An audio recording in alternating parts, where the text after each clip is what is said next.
ఈ రోజే డౌన్లోడ్ చేయండి. మీ ఫేవరెట్ షోస్ చూడండి. ఏంటి అది ఇది కలిసి మళ్ళీ ఏదో డ్రామా ఆడుతున్నట్టున్నారు? Something is wrong.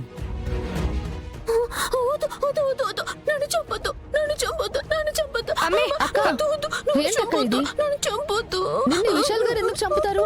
ఆయన డాక్టర్ అక్క, నిన్ను బాగు చేయడానికి వచ్చారు. బౌచోడు నన్ను నెట్టేశాడు పైనుంచి.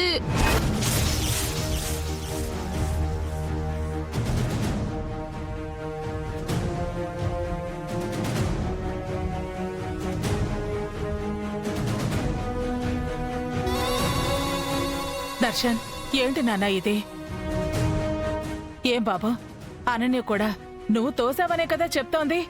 ప్రామిస్ ఆంటీ, అయినా నేను తనని తొయ్యాల్సిన అవసరం నాకేముంటుంది చెప్పండి? ఒక్క కారణం చెప్పండి. అక్క, దూరం నుంచి ఈ కాంచన ఏం చూసిందో ఏంటో.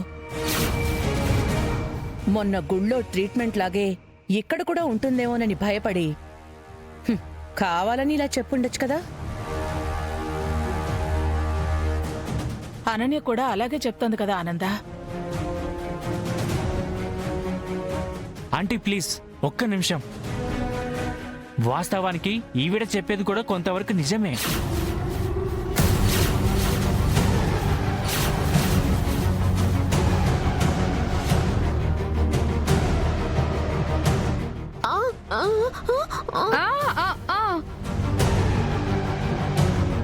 అనన్య గారు నన్ను తోసేసి పరిగెత్తపోయి కింద పడుతుంటే నేనే పట్టుకోబోయాను. ఆ హ్యాండ్ మూమెంట్ని ఈవిడ చూసి నేనే తోసాననుకున్నారు.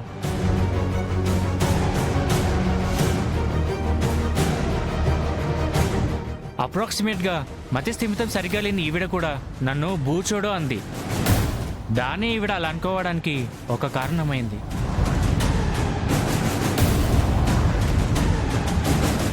విశాల్ చెప్పింది కూడా మనం నమ్మాల్సిందేనమ్మా.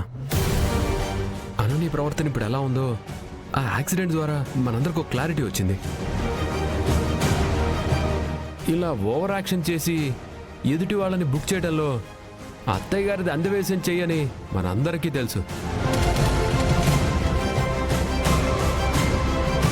అక్క, ఒత్తినే పాపం విశాల్ని బ్లేమ్ చేయడం కరెక్ట్ కాదు. ఆయన ఒక డాక్టర్, అందులోనూ మానసికంగా దారి తప్పిన వాళ్ళని సరిచేసే వృత్తిలో ఉన్నవాళ్ళు.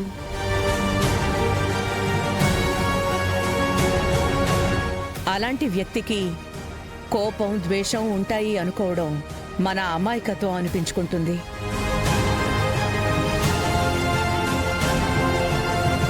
అవును పెద్దమ్మ, మనం వదిన చెప్పింది, అత్తయ్య ఊహించింది నమ్మేసి విశాల్ని బ్లైండ్గా బ్లేమ్ చేయడం కరెక్ట్ కాదు.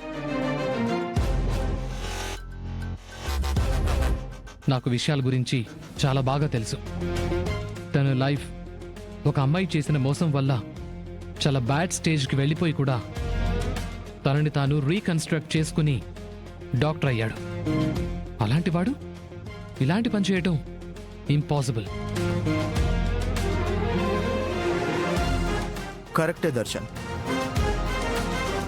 విశాల్, జరిగిందేదో జరిగిపోయింది బాబు. వాస్తవాన్ని కళ్ళతో చూడనప్పుడు ఊహించి చెప్పిన మాటలే కదా నిజమని నమ్ముతాము. అయ్యో పర్వాలేదు అంకుల్, జస్ట్ లీవ్ ఇట్.